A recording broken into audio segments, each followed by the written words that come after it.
NTK கட்சி பெரும்பாலும் தமிழர்களை ரெப்ரசென்ட் பண்ணக்கூடிய ஒரு கட்சி. அப்படி இருக்கும்போது நீங்க பாஜகவை லெஃப்ட் ஹேண்ட்ல டீல் பண்ற மாதிரி என்டிகேவை டீல் பண்ண முடியாது. சீமான் அப்படின்ற ஒரு தலைவரே இல்ல, என்டிகேன்னு ஒரு கட்சியே இல்ல அப்படின்ற ஒரு ஸ்டாண்ட்ல தான் அவங்க இருப்பாங்க. பட் இப்ப இந்த விஷயத்த சீமான் பேசினதுக்கு அப்புறம் அந்த பாய்காட் உடஞ்சு போச்சு. இப்போ சீமான் பேசின பேச்சுகளுக்கும் ஈரோடு பை எலெக்ஷன் வர்ற இதுக்கும் எல்லாத்தையும் கனெக்ட் பண்ணிக்கிறாங்க. இந்த இடத்துல நாம் தமிழருக்கு ஆதரவாக பிஜேபி பின்னாடி வேலை பண்ணி கொடுக்குறாங்க. இந்த பை எலெக்ஷன்ல பேக்ரவுண்ட்ல இருந்து சீமானுக்கு ஒர்க் பண்ணி கொடுக்கறதால அவங்களுக்கு என்ன பிரயோஜனம் இருக்கு? பாஜக எதிர்ப்புன்னு வரும்போது கூட திமுக நிஜமான ஒரு பாஜக எதிர்ப்பு அவங்க செய்யறது கிடையாது. வாயளவுல பேசுவாங்களே தவிர களத்துல ஆக்ஷன் வரும்போது பெருசா பாஜக எதிராக அவங்க எதுவும் பண்ணல. திமுகன்ற ஒரு கட்சி தமிழ் மக்களுக்கான கட்சின்னு அவங்க தங்களை ப்ரொஜெக்ட் பண்ணிக்கிட்டாலும் தமிழ் மக்களுக்கான கட்சி அவங்க கிடையாது. தமிழ்நாட்டில் இருக்கக்கூடிய ஒரு சின்ன லிங்குஸ்டிக் மைனாரிட்டியோட ஒரு கட்சியாக தான் அவங்க பெரும்பாலும் இருக்காங்க. ஸோ அதை மாற்றணும் அப்படின்றது தான் என்டிகேவோட அஜெண்டா.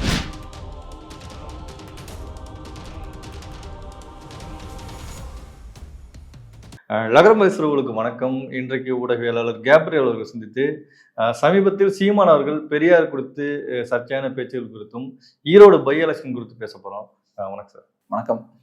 முதல்ல பெரியார் விஷயத்திலேருந்து போவோம். பெரியார் குறித்து ஹச் ராஜா, அதாவது அர்ஜுன் சம்பத், ராமரவிக்குமார், இன்னும் பல பேர் வந்து பெரியார் குறித்து விமர்சனங்கள் வந்து பாஜக தரப்புலேருந்து தொடர்ந்து வச்சுட்டே வருவாங்க பயங்கரமாக. ஆனால் இப்போ சமீபத்தில் சீமான் வச்ச கருத்து தான் பெரிய அளவில் ரியாக்ட் ஆகிறாங்க பெரியார் அமைப்புகள், திராவிட அமைப்புகள்லாம். அதுவும் வீடு முற்றுகையிட அளவுக்கெல்லாம் போயிட்டாங்க. கூராமஸ்லாம் பேட்டிலே அழுதுட்டாரு. அந்த அளவுக்கு ரொம்ப ஹர்ட் ஆயிட்டாங்க. அதனால வந்து வீடு முற்றுகையிடுறதுக்கு அறிவிச்சிருக்காங்க இப்போ எல்லாம் கூட்டமைப்புலாம் சேர்ந்து. ஏன் சீமான் சொன்னதால இவங்களுக்கு இந்த அளவுக்கு பாதிப்பு? இப்போ சீமான் பெரியாரை விமர்சிக்கிறதுக்கும் பாஜக பெரியாரை விமர்சிக்கிறதுக்கும் நிறைய வித்தியாசம் இருக்கு. எப்பவுமே திமுகவை பொறுத்தளவுல அவங்க ஈஸியா பாஜகவை டீல் பண்ணிடுவாங்க. பாஜக ஒரு பாசிச கட்சி, பாஜக ஒரு பார்ப்பன கட்சி, அங்க பார்ப்பன சிந்தனை தான் அங்க அதிகமா இருக்கும் அப்படின்ற மாதிரி ஈஸியா பாஜகவை பிராண்ட் பண்ணிடலாம். ஸோ இப்ப பாஜக பெரியாரை விமர்சிக்கும் போது ஈஸியா அந்த மாதிரி விஷயங்களை சொல்லி அவங்க கவுண்டர் பண்ணிடலாம். இவங்க பார்ப்பனர்கள் தான் பேசுறாங்க, இவங்கெல்லாம் பார்ப்பன ஆதரவாளர்கள், அது இதெல்லாம் ஈஸியா பிராண்ட் பண்ணிடலாம் ஃபேசிசம்லாம் சொல்லி. பட் இப்ப என்டிகேவை டீல் பண்றதுன்றது ரொம்ப கஷ்டமான ஒரு விஷயம். ஏன்னா என்டிகே கட்சி பெரும்பாலும் தமிழர்களை ரெப்ரசென்ட் பண்ணக்கூடிய ஒரு கட்சி. அப்படி இருக்கும்போது நீங்க பாஜகவை லெஃப்ட் ஹேண்ட்ல டீல் பண்ற மாதிரி என்டிகேவை டீல் பண்ண முடியாது. ஸோ இது வந்து திமுகவுக்கு ஒரு சிக்கலான ஒரு சூழல் தான். இப்ப பாஜகவை பொறுத்தளவுல எப்பவுமே நீங்க திமுகவை பாத்தீங்கன்னா பாஜக வர்சஸ் டிஎம்கேன்னு ஒரு சூழல் ஏற்பட்டுச்சுன்னா அதை என்ஜாய் பண்ணுவாங்க திமுக. அது வந்து திமுக அதுதான் ரொம்ப வசதியான ஒரு கம்ஃபர்டபுளான ஒரு பொசிஷன். சிறுபான்மையினர் ஓட்டை பெறதுக்கும் தமிழ்நாட்டில் வந்து பாஜக உள்ள வந்துடும் போறதுக்கும் அவங்களுக்கு ஒரு ஈஸியா இருக்கும்.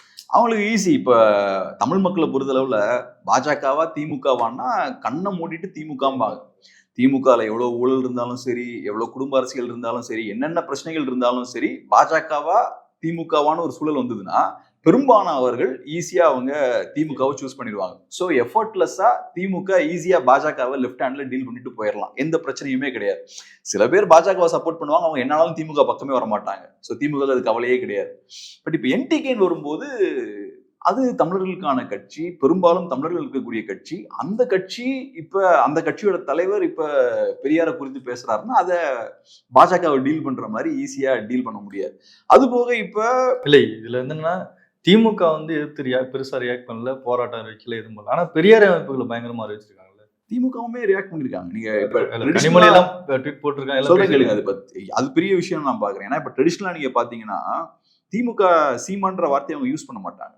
சீமான் அப்படின்ற ஒரு தலைவரே இல்ல, என்டிகேன்னு ஒரு கட்சியே இல்ல அப்படின்ற ஒரு ஸ்டாண்ட்ல தான் அவங்க இருப்பாங்க. பட் இப்ப இந்த விஷயத்த சீமான் பேசினதுக்கு அப்புறம் அந்த பாய்காட் உடஞ்சு போச்சு. இப்ப கனிமொழி அவர்கள் ரியாக்ட் பண்றாங்க, சேகர் பாபு ரியாக்ட் பண்றாரு, துரைமுருகனும் மறைமுகமா ரியாக்ட் பண்றாரு நினைக்கிறேன், ஸ்டாலின் அவர்கள் மறைமுகமா ரியாக்ட் பண்ணிருக்காரு. ஸோ டாப் லெவல் டிஎம்கே லீடர்ஸை பேச வச்சுட்டார். ஸோ இது வரைக்கும் ஒரு பாய்காட் இருந்தது இல்ல, அந்த வார்த்தையை நாங்க சீமான்ற வார்த்தையை யூஸ் பண்ண மாட்டோம்ன்ற ஒரு பாய்காட் இருந்தது இல்ல, அது இங்க உடஞ்சு போச்சு. ஸோ அந்த வகையில பார்த்தோம்னா டிஎம்கேவும் கண்டிப்பா பேசுறாங்க. அப்புறம் பெரியாரிய அமைப்புகளை பொறுத்தளவுல அவங்களுக்கு ஒரு ஆப்ஷன் கிடையாதுல்ல. பெரியாரிய அமைப்புகளோட வேலை என்ன? பெரியாரோட சித்தாந்தத்தை மக்கள்கிட்ட எடுத்துட்டு போகணும். பெரியாரிய அந்த ஐடியாலஜியை உள்வாங்கி அதை பேஸ் பண்ணி இஷ்யூஸ் வரும்போது நீங்க சண்டை போடணும். இப்ப பெரியாரிய அமைப்புகளை பொறுத்தளவு அவங்களுக்கு இருக்க சிக்கல் என்னன்னா, முன்ன இருந்தது போல அவங்க இன்னைக்கு ஸ்ட்ராங்கா இல்லை. ஒரு காலத்துல அவங்க ஸ்ட்ராங்கா இருந்தாங்க. இன்னைக்கு திராவிட கட்சி ஆட்சியில இருந்தாலும், திராவிட கட்சிகள் தான் லாஸ்ட் ஒரு 50-60 இயர்ஸா தமிழ்நாட்டில் ஆட்சியில இருக்காங்க. பட் இருந்தாலும் இன்னைக்கு ரொம்ப வீக்கா போயிட்டாங்க. அது காரணம் என்னன்னா, பெரியாரி அமைப்புகளை பொறுத்தளவுல இன்னைக்கு சீமான் பேசுறாருன்னு இவ்வளவு கோவப்படுறாங்க இல்லையா, இதே கோபம் அவங்களுக்கு பெரியாரிய சித்தாந்தத்தை திமுக ஃபாலோ பண்ணாம இருக்கும்போது இதே கோவம் வரல. அப்ப பெரியாரிய சித்தாந்தத்துக்கு எதிரான ஒரு விஷயம் தான் இங்க திமுக இப்ப நடந்துட்டு இருக்கு. இதை கேள்வி கேட்க மாட்டாங்க பெரியாரிய அமைப்புகள்லாம். இந்த மாதிரி ஏகப்பட்ட பிரச்சனைகள், ஊழல் இருக்கு, பாஜக எதிர்ப்புன்னு வரும்போது கூட திமுக நிஜமான ஒரு பாஜக எதிர்ப்பு அவங்க செய்யறது கிடையாது. வாயளவுல பேசுவாங்களே தவிர களத்துல ஆக்ஷன் வரும்போது பெருசா பாஜக எதிராக அவங்க எதுவும் பண்ணல. சோ இந்த விஷயங்கள்லாம் பெரியாரி அமைப்புகள் லாஸ்ட் ஒரு 20-30 இயர்ஸா பெருசா எதுவும் கேள்வி கேட்கல. திமுக நிறைய தவறுகள் எல்லாம் பண்ணும்போது, பெரியார் அப்படின்ற அந்த நேமை யூஸ் பண்ணி நிறைய தவறுகள் எல்லாம் பண்ணும்போது பெரியாரி அமைப்புகள் ரொம்ப குவைட்டா இருந்து வேடிக்கை தான் பார்த்திருக்காங்க. சோ நேச்சுரலா என்ன ஆகும், மக்களுக்கு பெரியாரி அமைப்புகள் மேல கூடிய நம்பிக்கை போக ஆரம்பிச்சிடும், எல்லாம் ஸ்லோவா வெளியே போக ஆரம்பிச்சிருவாங்க. இன்னைக்கு பெரியாரி அமைப்புகளும் ரொம்ப வீக்கா இருக்காங்க. சோ இப்ப ஒண்ணு சீமான் வந்து ரொம்ப காட்டமான ஒரு விஷயத்த அவர் பேசிட்டார், இதுக்கு பதிலடி கொடுத்தே ஆகணும் அப்படின்ற ஒரு ஆதாரம் கேட்கிறாங்க. ஆதாரம் வந்து சீமான் அவர்கள்ட்ட கேட்கிறாங்க. ஆனா அவர் என்ன சொல்றாருன்னா, நீங்க முழுமையா வெளியிடுங்க, நான் ஆதாரத்தை வெளியிடுறேன் அப்படிங்கிறாரு. அதை முடிச்சுக்கிட்டேன். ஸோ இப்போ வந்து என்னன்னா ஒரு இக்கட்டான ஒரு சூழலுக்கு ரியாக்ட் பண்ணியே தீரணும் அப்படின்ற ஒரு சூழலுக்கு அவங்க தள்ளப்பட்டிருக்காங்க. ஸோ இப்போ எல்லா சைட்ல இருந்தும் வேற வழி இல்லாம அவங்க ரியாக்ட் பண்ணிட்டு இருக்காங்க. அதை இப்போ நீங்க ஆதாரம் அந்த விஷயத்த கேட்டீங்க இல்லையா, அதை பொறுத்தளவுல இப்ப நிஜமாவே பெரியார் அவர்கள் சொல்லாத ஒரு விஷயத்த அவர் சொன்னதா சீமான் சொல்றாருன்னா அது தப்பு தான். சோ இப்ப சொல்லாத விஷயத்த சொல்றாங்க, தப்புதான். அதை நம்ம கண்டிப்பா ஏத்துப்போம். பட் அது வந்து பெரியார் அவர்கள் சொன்னாரா சொல்லலையா அப்படின்ற விஷயம் வந்து எனக்கு தெரியல. ஏன்னா இப்ப நான் வந்து பெரிய அளவுல பெரியாரோட ரைட்டிங்ஸ் எல்லாம் ஃபுல்லா படிச்ச ஆள்லாம் கிடையாது. சோ அந்த வேலையை நிறைய பேர் பண்ணிருக்காங்க. சோ நீங்க வந்து அவங்க கிட்ட தான் அதை கேட்கணும், நிஜமாவே பெரியார் அதை சொன்னாரா இல்லையா. இல்ல அவரு சீமான் அவர்கள் என்ன சொல்றாருன்னா, நீங்க பெரியார் பேச்சுக்களை வந்து பொது உடைமையாக்குங்க. பொது உடைமையாக்குனா எல்லாருக்கும் தெரியும், ஏன் பொது உடைமையாக்காம மறைச்சு வச்சிருக்கீங்க அப்படிங்கிற மாதிரி கேள்வி. அது அந்த ஆர்கியூமெண்ட்டும் இருக்கு. ஸோ இப்போ நிறைய பெரியாரோட நிறைய பேச்சுகளும் எழுத்துக்களும் க்ளோஸ் டோர்ல இருக்கு. ஸோ அதை ஃப்ரீயா ஆக்சஸ் பண்ற மாதிரியான ஒரு சூழல் ஏற்பட்டா இன்னும் நிறைய விஷயங்கள் வெளில வரும் அப்படின்ற மாதிரியும் அவங்க சொல்றாங்க. ஸோ எனிவே இது வந்து டீப்பா அந்த இஷ்யூக்குள்ள ஹிஸ்டாரிக்கலா நிறைய பேர் ரிசர்ச் பண்ணியிருப்பாங்க இல்லையா, அவங்க கையில விட வேண்டிய ஒரு இஷ்யூ. பட் நான் இதை பொலிட்டிக்கலா நான் பாக்குறேன். ஸோ பொலிட்டிக்கலா இப்ப அவர் இதை கையில் எடுத்துட்டாரு.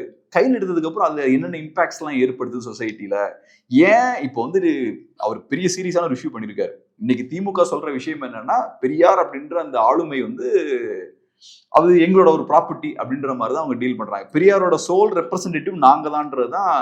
எங்களோட ப்ராப்பர்ட்டிங்கிறதை விட தமிழனுக்கு எல்லாமே அவர் தான் பண்ணாரு. அதான் இப்ப பெரியாருன்றவர் ஒரு பெரிய மனிதர். ஏன் அவர் ஒரு பெரிய மனிதர்னா, தமிழ்நாடு இன்னைக்கு இந்த மாதிரி ஒரு நிலைமையில இருக்குன்னா அது பெரியாரால தான். பெரியார் இல்லைன்னா நீங்க எல்லாம் இந்த அளவுக்கு பெருசா வளர்ந்து வந்திருக்க முடியாது அப்படின்றதான் பேசிக் ஆர்கியூமெண்ட். அப்படிப்பட்ட பெரியார் எங்களோட ஒரு திமுகவோட ஒரு ப்ராப்பர்ட்டி, நாங்க தான் பெரியாரை ரெப்ரசன்ட் பண்றோம். அதிமுக எல்லாம் பெரியாருக்கான கட்சி தான் கிடையாது. அவங்களுக்கு பெரியாரிய தத்துவங்கள்லாம் பத்தி ஒண்ணுமே தெரியாது. திராவிட சித்தாந்தத்தை பத்தி அதிமுக எதுவுமே தெரியாது. நாங்க தான் பெரியாரோட சோல் ரெப்ரசன்டேட்டிவ்னு பெரியார முழுமையா உரிமை கொண்டாடினதுன்னா திமுக தான். இன்னைக்கு சீமான் என்ன பண்றாருன்னா அந்த இடத்த அட்டாக் பண்ணிருக்காரு. சோ இப்ப டிஎம்கே இந்த லாஸ்ட் ஒரு 30 இயர்ஸா Periyar is equal to DMK அப்படின்ற ஒரு நரேட்டிவை பில்ட் பண்ணிட்டாங்க. சோ இப்ப என்ன ஆகுதுன்னா பெரியார் அட்டாக் பண்றது திமுக அட்டாக் பண்றதுக்கு சமம் அப்படின்ற ஒரு சூழல் ஏற்படுது. சோ இப்ப கன்வீனியன்ட்டா என்டிகே பெரியார் அட்டாக் பண்றாங்க. இப்போ இதுல இன்னொரு குறிப்பா என்ன விஷயம் பார்த்தோம்னா, சீமான் அவர்கள் இந்த பேசின பேச்சுக்கு வந்து ஆதரவா வந்து அண்ணாமலை, குருமூர்த்தி, அப்புறம் ஆத்மி சம்பத், ஹச்ராஜாலேருந்து எல்லாருமே வந்து சீமானுக்கு ஆதரவு தெரிவிக்கிறாங்க. அப்ப இந்த பெரியார் அமைப்புகள் திமுகலாம் என்ன சொல்றாங்கன்னா, பாத்தீங்களா அவர் வந்து சங்கி ஆயிட்டாரு, சீமான் வந்து சங்கி எல்லாருமே வந்து சப்போர்ட் பண்றாங்க, இந்துத்துவ அமைப்புகள்லாம் சப்போர்ட் பண்றாங்க, அப்போ வந்து சீமான் ஒரு சங்கிங்கிறது ப்ரூஃப் ஆயிடுச்சு, அதுக்கு இவர் சொன்னதுக்கு பின்னாடி வந்து இந்துத்துவ அமைப்புகள் இருக்குது, சங்கிகள் இருக்காங்க அப்படின்னு சொல்றாங்க. இப்ப விஷயம் என்னன்னா 2 பேருக்கும் காமனான எனிமி இருக்காங்க. இப்ப என்டிகேவை பொறுத்தளவுல திமுக தான் அவங்களுடைய எதிரி, அதே மாதிரி பிஜேபிக்கும் திமுக தான் எதிரி. பட் இதுல நம்ம புரிஞ்சுக்க வேண்டிய விஷயம் என்னன்னா, என்டிகே திமுக எதிர்க்கிறதுக்கு காரணம் வேற, பிஜேபி திமுக எதிர்ப்பதற்கான காரணம் வேற. இப்ப பிஜேபியை பொறுத்தளவுல அவங்களோட இலக்கு என்னன்னா, எப்படி ஒரு காலத்துல தமிழ்நாடு நேஷனல் பாலிடிக்ஸோட ஒரு எக்ஸ்டென்ஷனா இருந்ததோ, காங்கிரஸோட கட்டுப்பாட்டுல எப்படி தமிழ்நாடு இருந்ததோ, அதே மாதிரி இனிமேல் திரும்ப தமிழ்நாட்டை நேஷனல் பாலிடிக்ஸுக்கு கீழே கொண்டு வரணும், பிஜேபியோட கட்டுப்பாட்டுக்கு கீழே கொண்டு வரணும். அதுதான் பிஜேபியோட இலக்கு. பட் இப்ப என்டிகேவோட இலக்கு என்னன்னா, தமிழ்நாட்டை இன்னும் ரீஜனல் கட்டுப்பாட்டு கீழே தமிழ் மக்களோட கண்ட்ரோலுக்கு கீழே வச்சுக்கணும், தமிழ் மக்கள் தான் இங்க ஃபுல்லா அதிகாரத்தை அவங்க கையில வச்சுக்கணும் அப்படின்றதுதான் என்டிகேவோட வாதம். ஸோ அவங்க சொல்ல வர விஷயம் என்னன்னா, திமுகன்ற ஒரு கட்சி தமிழ் மக்களுக்கான கட்சின்னு அவங்க தங்களை ப்ரொஜெக்ட் பண்ணிக்கிட்டாலும் தமிழ் மக்களுக்கான கட்சி அவங்க கிடையாது. தமிழ்நாட்டில் இருக்கக்கூடிய ஒரு சின்ன லிங்குஸ்டிக் மைனாரிட்டியோட ஒரு கட்சியா தான் அவங்க பெரும்பாலும் இருக்காங்க. ஸோ அதை மாற்றணும் அப்படின்றது தான் என்டிகேவோட அஜெண்டா. ஸோ டெம்பரரியா திமுக எதிர்ப்பு அப்படின்னு வரும்போது 2 பேருக்கும் காமனான ஒரு அஜெண்டா இருக்கிற மாதிரி இருக்கலாம். ஸோ மேபி அதை பேஸ் பண்ணி அண்ணாமலையெல்லாம் சப்போர்ட் பண்ற மாதிரி பேசலாம். அதை தாண்டி உள்ள வேற கால்குலேஷன்ஸும் இருக்கலாம். ஸோ பேசிக்லி இதுதான் திமுக அப்படின்ற ஒரு ஃபோர்ஸ் அட்டாக் பண்ண போறோம் அப்படின்னு வரும்போது 2 பேருக்கும் காமனான ஒரு விஷயங்கள் இருக்கு. இல்லை இப்போ சீமான் பேசின பேச்சுகளுக்கும் ஈரோடு பை எலெக்ஷன் வர்ற இதுக்கும் எல்லாத்தையும் கனெக்ட் பண்ணிக்கிறாங்க. இப்போ அங்கே வந்து அதிமுக நிற்கலை, எதிர்கட்சியாக நிற்கலை, பாஜகவும் நிற்கலை, மற்ற சின்ன கட்சிகள் பாமகவோ தேமுதிகவோ மற்ற கட்சிகளோ யாருமே நிற்கலை. இப்போ நாம் தமிழர் நிற்கும் போது நேரடியாக வந்து திமுகவுக்கு நேரடியாக வந்து நாம் தமிழர் தான் நிற்கிறாங்க. அப்போ அந்த இடத்துல நாம் தமிழருக்கு ஆதரவாக பிஜேபி பின்னாடி இருந்து வேலை பண்ணி கொடுக்குறாங்க. அதுக்கு வந்து ஒரு அஜெண்டா இருக்கு அப்படிங்கிற மாதிரி சொல்றாங்களே. இப்போ நடக்க போற ஈரோடு பிஜேபின்றது ஒரு நேஷனல் பார்ட்டி, இந்தியா ஃபுல்லா இருக்கக்கூடிய ஒரு நேஷனல் பார்ட்டி. அவங்க இந்த பை எலெக்ஷன்ல பேக்ரவுண்ட்ல இருந்து சீமானுக்கு ஒர்க் பண்ணி கொடுக்கறதால அவங்களுக்கு என்ன பிரயோஜனம் இருக்கு? இல்லை ஏன்னா ஈவிகே இளங்கோவன் வந்து அங்கே அவர் இறந்ததுனால தான் அந்த தேர்தல் அங்கே நடக்குது. ஸோ இதெல்லாம் பெரியாரோட கனெக்ட் பண்ணுறாங்களே, பெரியார் பேச்சுக்கள் இதுக்கு எல்லாத்துக்கும் சீமானை ஜெயிக்க வச்சா இல்லை சீமான் அதிக அளவில் வந்தால் இந்த பெரியார் பேச்சுக்களை வந்து சீமானை வச்சு பேச வைக்கலாம் அப்படிங்கிற சிம்பிளான விஷயம் என்னன்னா, பை எலெக்ஷன்ல ஆளுங்கட்சி தான் ஜெயிக்குங்க. அது நம்ம ஊர்ல எழுதப்படாத ஒரு சட்டம். ஸோ இப்போ அதிமுகவும் பாஜகவும் ஏன் களத்தில் இறங்கலன்னா அதுல நிறைய சிக்கல்கள் இருக்கு. ஒன்று, அதிமுகவை பொறுத்தளவுல தோப்போன்னு தெரிஞ்சு நிறைய பணத்தை செலவழிக்கிறது அவங்களுக்கு அங்க நடக்காத கஷ்டம். ஆமா. 2வது, ரொம்ப மோசமா தோத்தாலும் அது நமக்கு அவமானம். ஸோ அதனால ரிவர்ஸ்ல போறது பெட்டர்ன்றனாலதான் அதிமுக ரிவர்ஸ்ல போறாங்க. பிஜேபிக்கு அதே தான். எலெக்ஷனை நம்ம கண்டெஸ்ட் பண்ணி ரொம்ப மோசமா தோக்குறதுக்கு பேசாம ரிவர்ஸ் போயிடலாம் அப்படின்றதுக்காக தான் ரிவர்ஸ் போறாங்க.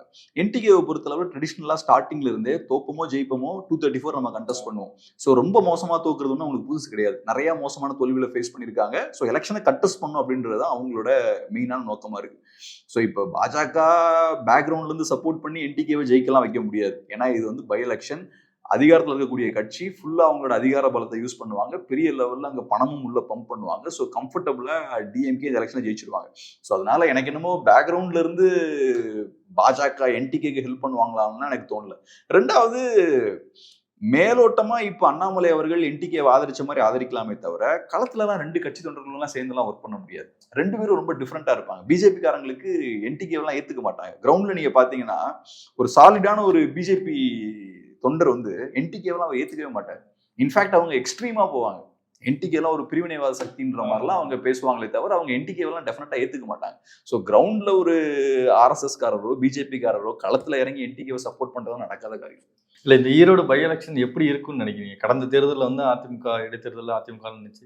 இந்த தேர்தலில் நேருக்கு நேராக வந்து அதாவது நாம் தமிழரோட நேரடி எதிரி திமுக சந்திக்குது. திமுகவோட நேரடி எதிரியா வந்து நாம் தமிழர் அறிவிக்கணும்னா அவங்க ஒரு பயமா பாக்குறாங்கல்ல. நேரா சந்திக்கும் போது தேர்தல் காலம் எப்படி இருக்குன்னு நினைக்கிறீங்க? அதான் இது வந்து நாம் தமிழர் கட்சிக்கு பெரிய ஒரு அட்வான்டேஜ், மிகப்பெரிய ஒரு அட்வான்டேஜ், பெரிய ஒரு வாய்ப்பு. நான் என்ன சொல்லுவேன்னா, பாஜகவும் அதிமுகவும் இப்படிப்பட்ட ஒரு வாய்ப்பை நாம் தமிழர் கட்சிக்கு ஏற்படுத்தி கொடுத்துருக்கூடாது. அவங்களும் கண்டெஸ்ட் பண்ணியிருக்கணும். ஸோ இப்போ அதிமுகவுக்கு ஏற்கனவே நிறைய ஓட்ஸை இழந்துட்டு இருக்காங்க. ஏற்கனவே அவங்க தமிழ்நாட்டோட தென்பகுதியில் நிறைய ஓட்ஸை இழந்திருக்காங்க. ஆன்டி டிஎம்கே ஓட்ஸ்லாம் இப்போ ஸ்பிளிட் ஆகுது. ஆன்டி டிஎம்கே ஓட்ஸ் ஸ்பிளிட் ஆகுதுன்னா அர்த்தம் என்ன? பிஜேபியும் என்டிகேவும் ஏடிஎம்கே ஓட்ஸை வந்து அவங்க ஸ்பிளிட் பண்ணிட்டு இருக்காங்க. ஸோ இப்படி உங்க ஓட்ஸை நீங்க இழந்துட்டு இருக்கும்போது முடிஞ்ச அளவுக்கு நம்ம ஓட்ஸை நம்ம ஹோல்ட் பண்ணி வைக்கணும் அப்படின்றது தான் ஏடிஎம்கேவோட பிரதானமான நோக்கமா இருக்கும். அப்படிப்பட்ட ஒரு சூழல் இருந்துட்டு அவங்க என்ன பண்றாங்க, ரிவர்ஸ் போயிட்டாங்க எலெக்ஷன்ல. ஸோ இப்போ நேச்சுரலா என்ன ஆகுது, களத்துல வேற எந்த கட்சியுமே இல்லை. இப்போ டிஎம்கேவை எதிர்க்கணும், டிஎம்கேக்கு எதிராக ஒருத்தன் வாக்களிக்கணும்னு நினைச்சானா அவன் யாருக்கு வாக்களிக்க முடியும்? என்டிகேக்கு மட்டும் தான் வாக்களிக்க முடியும். அவனுக்கு ஒரு ஆப்ஷனே இல்லை. ஸோ இப்படிப்பட்ட ஒரு கம்ஃபர்டபுளான பொசிஷன்ல அதிமுகவும் பாஜகவும் நாம் தமிழர் கட்சியை உட்கார வச்சிருக்க கூடாது. கொஞ்சம் டஃப் கொடுத்துருக்கணும். ஸோ அதை ரொம்ப வசதியான ஒரு சூழலை என்டிகே அவங்க ஏற்படுத்தி கொடுத்துருக்காங்க. என்டிகேவும் இதை நல்லா எஃபெக்டிவா யூஸ் பண்ண போறாங்க. ஏன்னா இப்போ என்டிகேவை பொறுத்தளவு அவங்க இன்னொரு பெரிய அட்வான்டேஜ் என்னன்னா, ஈரோடு பை எலெக்ஷன்ன்றது அது ஒரு சின்ன ஒரு தொகுதி தான். அது பெரிய இம்பாக்ட் இல்லைன்னு நீங்க சொல்லிக்கலாம். பட் இருந்தாலும் இப்போ நம்ம ஈரோடு பை எலெக்ஷன் சென்னையில் உட்காந்து பேசிட்டு இருக்கோம். இனி நெக்ஸ்ட் பை எலெக்ஷன் வர வரைக்கும் அந்த நியூஸ் பார்த்தோம்னா எல்லா மீடியா சேனலும் டிஸ்கஸ் பண்ணிட்டே இருக்க போறாங்க ஈரோடு பை எலெக்ஷனை பத்தி. ஸோ பை எலெக்ஷனோட பியூட்டி இதுதான். நடக்கிறது எலெக்ஷன் ஒரு தொகுதியில் நடந்தாலும் அது முழுக்க தமிழ்நாடு முழுக்க ஒரு பேசு பொருளா இருக்கும். ஒரு 2 வாரத்துக்கு அது வந்து பேசு பொருளா இருக்கும். எலெக்ஷன் முடிஞ்சதுக்கு அப்புறமும் ஒரு சின்ன ஒரு பேசு பொருளா இருக்கும். சோ இப்போ அது பேசு பொருளா இருக்கும்போது என்ன மாதிரி நரேட்டிவ் செட் ஆகும்னா என்டிகே வர்சஸ் டிஎம்கேன்ற ஒரு நரேட்டிவ் செட் ஆகுது. ஏன்னா களத்துல வேற யாருமே இல்ல. என்டிகே, டிஎம்கே இந்த 2 கட்சிகளை பத்தி தான் மீடியால பேசிட்டு இருக்க போறாங்க. சோ இப்போ ஓவராலா திமுகவுக்கு எதிரான ஒரு ஸ்பாட்ல என்டிகே வந்து டெம்பரரியா உட்கார்றதுக்கான ஒரு ஸ்பேஸை கிரியேட் பண்ணி கொடுத்தாங்க ஏடிஎம்கே.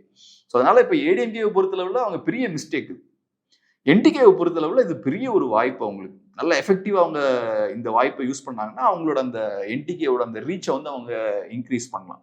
நான் இப்போ ஏடிஎம்கே ஒரு மிஸ்டேக் பண்ணாங்கன்னு நான் சொன்னாலும் அவங்களுக்கு வேற கம்பல்ஷன்ஸ்லாம் இருக்கும். ஒரு ட்ரெடிஷ்னலான ஒரு பெரிய கட்சி வந்து நம்ம நினைக்கிற மாதிரி ஈஸியா ஃபங்க்ஷன் ஆயிட முடியாது. நம்ம சும்மா உட்காந்துக்கிட்டு ஏடிஎம்கே கம்பீட் பண்ணிருக்கணும், கண்டெஸ்ட் பண்ணிருக்கணும் நம்ம சொல்லிடுவோம். ஏன்னா நமக்கு இழக்கிறதுக்கு ஒன்றும் கிடையாது. ஆனா கண்டெஸ்ட் பண்றதுல இருக்கக்கூடிய சிக்கல்கள்லாம் அவங்களுக்கு தான் தெரியும். ஸோ யதார்த்த அரசியல நிறைய பிரச்சனைகள் இருக்கு. பட் இருந்தாலும் அதெல்லாம் தாண்டி ஏடிஎம்கே கண்டெஸ்ட் பண்ணிருக்கணும். இப்ப சீமான் பெரியார் குறித்து சர்ச்சை குறித்து பேசின பேச்சுக்கள் வந்து ஈரோடு எலெக்ஷன்ல வந்து ரியாக்ட் ஆகுமா? என்ன பொறுத்தளவுல பெரியார் அவர்கள் பெரிய எலெக்ஷன் மெட்டீரியல் கிடையாது. ஸோ எலெக்ஷனை எந்த வகையிலையும் அது பாதிக்காது அப்படின்றதான் என்னோட பார்வை. பட் இது காட்டக்கூடிய ஒரு விஷயம் என்னன்னா திமுகவோட பலவீனத்தை இது வெளிக்காட்டுது. ஒரு 15 இயர்ஸ்க்கு முன்னாடி சீமானோ வேற எந்த தலைவருமே பெரியார் இப்படி பேசியிருக்க முடியாது. ஏன்னா அந்த காலகட்டங்கள்லாம் மெயின் ஸ்ட்ரீம் மீடியாலாம் பார்த்தோம்னா கம்ப்ளீட்டா திராவிட கட்சிகளோட கண்ட்ரோலுக்கு கீழே இருந்தது. அப்போ சோசியல் மீடியாலாம் எதுவும் கிடையாது. இந்த விஷயங்கள்லாம் பண்ணியிருக்க முடியாது. இப்போ இன்னைக்கு சீமான் பண்ற விஷயத்த அன்னைக்கு பண்ணியிருக்க வாய்ப்பே கிடையாது. பட் இன்னைக்கு பார்த்தோம்னா சீமான் அவர்கள் இந்த விஷயத்த பேசிட்டு அதை ஓரளவுக்கு டிஃபெண்ட் பண்ணியும் நிற்க முடியுது. ஏன்னா அவங்க கிட்டயும் நிறைய சோசியல் மீடியா பிளாட்ஃபார்ம்ஸ்லாம் இருக்கு, நிறைய இன்ஃப்ளூயன்சர்ஸ்லாம் இருக்காங்க. அவங்களெல்லாம் யூஸ் பண்ணி ஓரளவுக்கு ஒரு இம்பாக்ட் அவங்க ஏற்படுத்துறாங்க.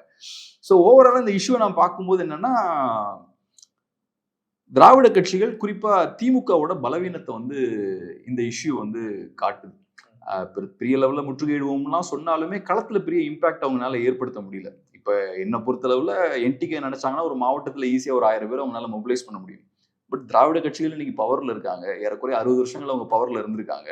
பட் இருந்தும் இந்த மாதிரி ஒருத்தர் பேசுறாரு, பெரியார் அப்படின்ற ஒரு பெரிய ஒரு பிம்பத்தை நீங்க கட்டமைச்சு வச்சிருக்கீங்க, அவரை பயங்கரமா கொண்டாடுறீங்க, அவருக்கு எதிராக ஒருத்தர் பேசியிருக்காரு, உங்களுக்கு பெருசா எதுவும் ரியாக்ட் பண்ண முடியல. யூடியூப் சேனல்ஸ் மட்டும் டெய்லி ஏதாவது ஒரு வீடியோ போட்டுக்கிட்டே இருக்காங்களே தவிர அதை தாண்டி பொலிட்டிக்கலாவோ களத்துல இறங்கியோ உங்களால பெரிய ஆக்டிவிசம்லாம் பண்ண முடியல. 2 வாரம் கழிந்தும் உங்களால பெருசா பண்ண முடியல. ஸோ ஓவராலா நான் எப்படி பாக்குறேன்னா திமுக கட்டி வச்சிருந்த ஒரு பிம்பம் இருக்கு இல்லையா, அதை ஒண்ணு உடைச்சிட்டாங்க. ஓரளவுக்கு உடைச்சிட்டு இருக்காங்கன்னு சொல்லலாம். ஒரு பெரிய ஒரு கல் எடுத்து அதுல எரிஞ்சிருக்காரு. 2வது திமுகவால பெருசா ரியாக்டும் பண்ண முடியல அதுக்கு. ஸோ இதை வச்சு பார்க்கும்போது திமுகவோட பலவீனம் ஓவராலா திராவிட கட்சிகளோட பலவீனத்தையும் இது காட்டுது. இவ்வளவு நேரம் உங்க நேரத்தை எங்களுக்காக நன்றி.